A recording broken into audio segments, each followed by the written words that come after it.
Hey guys, Beau Billington here at the Free Agent. Got Graham Kelly. Graham and I recently collaborated on a blog post concerning networking and best practices. Wanted to follow that up with a quick video with Graham because I definitely think he's a practitioner of networking. And Graham, thanks for joining. Appreciate you coming on. Of course, appreciate it, Beau, and Happy New Year. Yeah, Happy New Year to you. It's crazy. Hopefully 2021 is a lot different than 2020, right? Yeah, I would hope so. Yeah, exactly. Well, awesome. Thanks for joining. Appreciate you taking the time and definitely want to kind of jump into the nuts and bolts here. And, one of the reasons I thought this was an interesting topic is because I feel far too many people don't prioritize networking. They don't understand the importance of networking. And quite frankly, they don't really think of networking until maybe they're looking for a job, been laid off, et cetera. Right. And honestly, personally, networking has been one of those things that I've kind of learned over the last 3-5 years. And I've never taken full advantage of because I've always been plugged into an ecosystem, into corporate America. And now that I'm off on my own, I've finally understood the importance of it. And I'm really trying to kind of continue to better myself every day. So granted, again, thanks for coming on, and love to just jump into the questions in regards to networking, some of the best practices. Sure. In that vein, is there a best practice for establishing a relationship with somebody you would like to add to your network? I mean, you've identified this individual, somebody that you could benefit from knowing. How could you go about potentially attracting that person or bringing them into your sphere? Yeah, I mean, one of the first things that I try to remind myself, and when I coach and train people to do this around networking, I tell them the same, and it's the 2 C words: clarity and context. So be really clear. Less is more with your words. The need for detail orientation right now is completely futile. You're just trying to get their attention. So you need to be really clear. There's always time for latter conversations to go into detail. So, and then provide context. What's the why of the message? So clarity and context. So few people make context other than what's in it for them and not what's in it for the person that you're trying to talk to. So you need to do enough research on the individual to provide some context on what's in it for them. So those are 2 rules that I use, so to speak. The other one that works every time, because we're human beings and we want to help one another at our core, is give to someone as your first step or first 3 steps before you start asking for something in return. Most people then immediately ask me, well, Graham, what am I going to do? Give them 5 free pieces of consulting or contact them and give them something 20 times? It won't be that long. Human beings will always step up and return the favor. In a lot of cases, it will be unsolicited. And when you've got that solicited giving and getting and collaboration, that is what a thriving network is, versus one, like you said, which is true, when I need something. Right. That's when I contact somebody. It's really important to not just be that guy or gal that reaches out when they need something. No, that's great. I love the 2 phrases, 2 words rather, clarity and context. That makes a lot of sense. And it's funny, majority of the folks that I interact with that reach out to me, it's self-serving, it's pretty transparent. And we may go 2-3 years without even having a conversation. And then all of a sudden say, hey, Beau, what are you up to? Let's have a coffee. And that's fine. I want to say yes, and I will say yes. But, a lot of times it's a little too transparent that they've gone this period of time without needing me, and all of a sudden there's something that I can do for them. And yeah, it kind of I feel like it's a misstep from go. Yeah, and I mean, use tools like Grammarly, which are universal and great tools to use. The other tool that I use a lot is a company called Crystal Knows or Crystal Knowledge, which is essentially a tool that looks at your speech or your words that you're typing, and it actually has some background on the person that you're contacting, and it'll suggest how better to speak to that individual based on their personality, based on what they like to read, the level of detail that they expect. And so you can really tailor your message to that individual person and their personality using Crystal. That's very interesting. I appreciate the tips, and also the software tool is there. Yeah. Yeah. So going back, you mentioned a couple of things that you kind of, have clarity and context. You also need to kind of be altruistic, which I get. So I'm hearing from you that maybe it's inappropriate from your perspective to kind of ask for a reference or have an ask in that initial meeting. I mean, is that factual, or is there some situations where maybe, hey, it's okay to be direct. It's okay to kind of express your intentions, because after all, when you are networking, a lot of times it's kind of self-serving. I mean, that's why you want this person in your network, because they can do something to help you out. Yeah, it is always better to be direct. And there's a difference between being assertive and arrogant in how you're being direct, right? Being assertive gets the attention of someone that you're serious, you're being clear, and you bring context, and they appreciate the directness. Right. And so I think that is always the case. I think the other thing you should ask them, and this works every single time, is at some point, Beau, I would really like a reference from you because you have these people in your network, or just not individual names, just generally you have expertise that I really would like to get into and get referrals. What are your requirements, Beau, for being a reference for me or for anyone else? And let them tell you what they are. Most people are really haven't thought about answering that question, and you earn instant credibility just by asking it. I haven't really thought about that, Graham, but let me get back to you on it. It's a really insightful question, right? You've already earned credibility just by asking them to articulate what it will take. That's a great point. And also too, what I think that does, it also plants seeds for the future. Because of course, you're saying, hey, I expect a reference from you at some point, and I want to know what I can look out for, but it's not today. And I think that's a very subtle way of kind of, setting the parameters or the precedent for your relationship.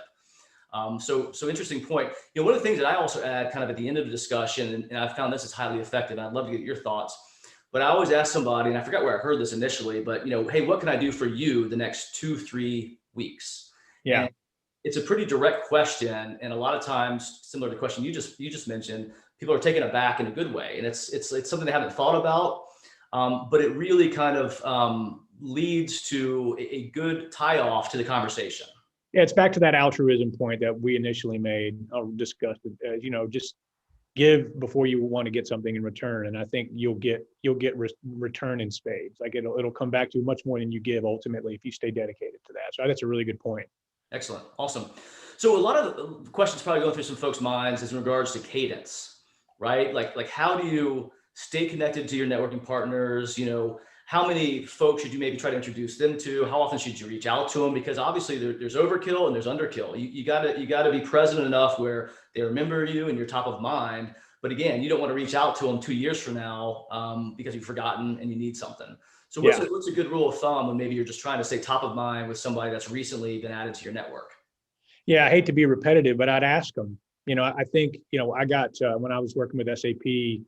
One of the comments that Bill McDermott, who was our CEO at the time, made to us as leaders is that when you want to talk to someone at a C-level, and this goes for networking as well, you really need to try to understand the situation that they're in or just came out of.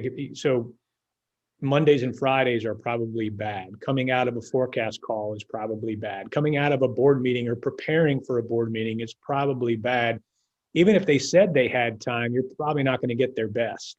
They're not in a situation to be open and network. And so I would just ask them, like, what are good days of the week or times in the week that without saying it this way, that your brain's most open to sharing ideas and collaborating, and make them tell you. Give them homework. They'll tell you. And if not, give them a chance to reflect and think and get back to you. That's a good point. I mean, honestly, for myself personally, it's Monday and Fridays that I'm more open to having these discussions, and Tuesday, Wednesday, Thursdays, I'm in the weeds and timing is tight. Yeah, I'm the same way. Like if someone asked me that question, I would say Sunday nights, only because that's when I plan my week. Right. And if you're not going to get on it either as a priority or something to schedule, then it's not a nuisance. That's not fair. It's going to be deprioritized. Right. And that's just the way it is. So I don't think that it's like every 90 days or 30 days. I really think it's just the timing that makes most sense to that person you're trying to contact. Got it. Okay, excellent. And so 2 more questions for you. What would you say kind of the best mediums for networking are? I mean, is it networking events? Is it LinkedIn? Is it email? Or is it a warm referral? Like how can somebody who's trying to, expand their sphere of influence, how can they do that effectively? Well, the warm referral is always the best.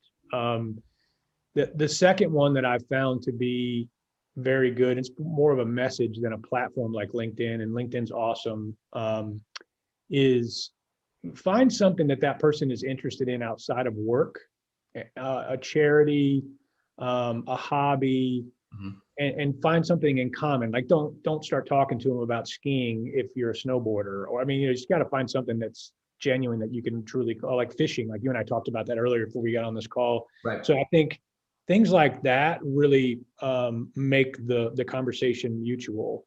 LinkedIn is outstanding. I've seen some new platforms crop up. One's called Alignable, and it's almost like a next door. It's very community specific for collaboration. Right. I think those are great platforms, and I'm sure there's more coming. Got it. So ultimately though, Payoff email would be email would be important, but it would be my last resort because people are getting so many emails from everybody that it would be difficult to differentiate yours versus others. got it. So ultimately, warm referral and then kind of find some common theme that maybe the two of you can connect over to establish rapport. Yeah. Right?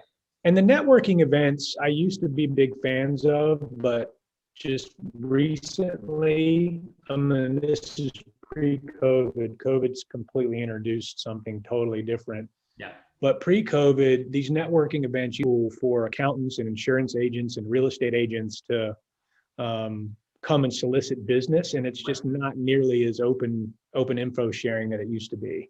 Yeah, I agree. I've also spent a good amount of money on these networking events with zero return. And so I'm quite frankly very reluctant for joining them and, want to make sure that I do my due diligence before I spend any time because they're not all created equal. There are good ones, but you really need to kind of, ensure that you're judicious about which ones you join. Yeah. Yeah. So finally, last question. And again, I appreciate you taking the time. So, happens a good amount, but how do you actually effectively say no when getting introduced to a new contact when you don't have the time? I mean, are you kind of in the mindset that there's no such thing as a bad referral for you, or because it happens to all of us, we're quite frankly we are too busy and it's easy to deprioritize. Like how do you kind of suggest somebody maybe handles that objection or pushes through it? Yeah. So I don't really believe in people not having time. Right. Only because we're all in that same boat. We all don't have time. And because of that, it doesn't really matter. We all have 24 hours in the day, right? Yeah, right. So, there's physical limitations. If you're on a call or something, you're trying to grab someone's attention. But in general, I think everyone's got time. I think the real point in that question is whether you're being prioritized or not, or deprioritized. So what is it in your message? Was it clear and contextual? Was it a give versus get that would want that person to prioritize you over other conversations that they're having, right? And I think it's just refining what you want from that person. And I also think that being mindful of when you talk to them, which is what we talked about earlier, will help a lot. That's a good point. We kind of talked about this on the onset of the call, or prior to the call rather, about the messaging is important as well. So when you're trying to tee up a referral, a lot of times, being able to tie why the referral makes sense for both parties is critical to actually making the match. And if you're ineffective in doing that, then the person you're trying to introduce may be reluctant to actually take that call. So the onus could be on you, theoretically, to make sure that you tee this up properly.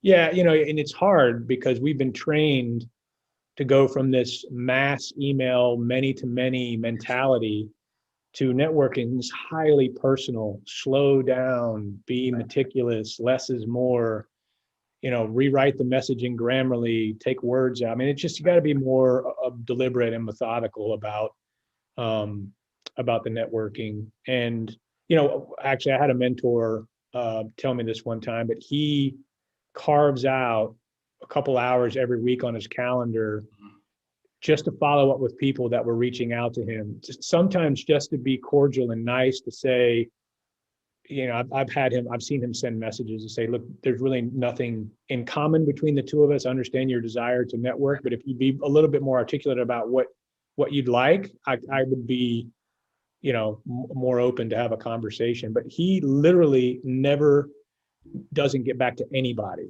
Every single week, no matter who contacts him, he makes a point to, even if it's a no, to get back to him and tells him why, which is highly admirable. I don't know that I could do that, but it's just another thing that I've seen work.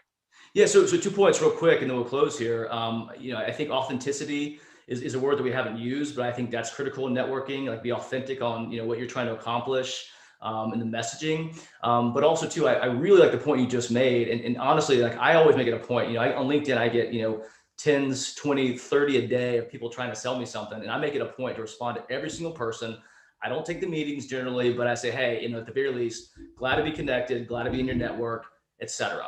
May not work for some people, but for me, I actually do enjoy opening the lines of communication because you never know, what will transpire, and it gives them also an opportunity to maybe kind of refine their messaging on what they're trying to get from me, which could end up being a sale or relationship down the road. Yeah, and there's nothing wrong with asking them to be more clear or to provide context, right? I think most people aren't afraid to be given feedback, and they just need to get better at that. And you have to protect your time too, right? Yeah, right, and do it politely. Exactly. And polite. That's key. So Yeah. Awesome, man. Well, hey, thanks for joining, Graham. Greatly appreciate it. Take care. We'll talk soon. All right. Hey, thanks, Beau. You got it, buddy. Bye.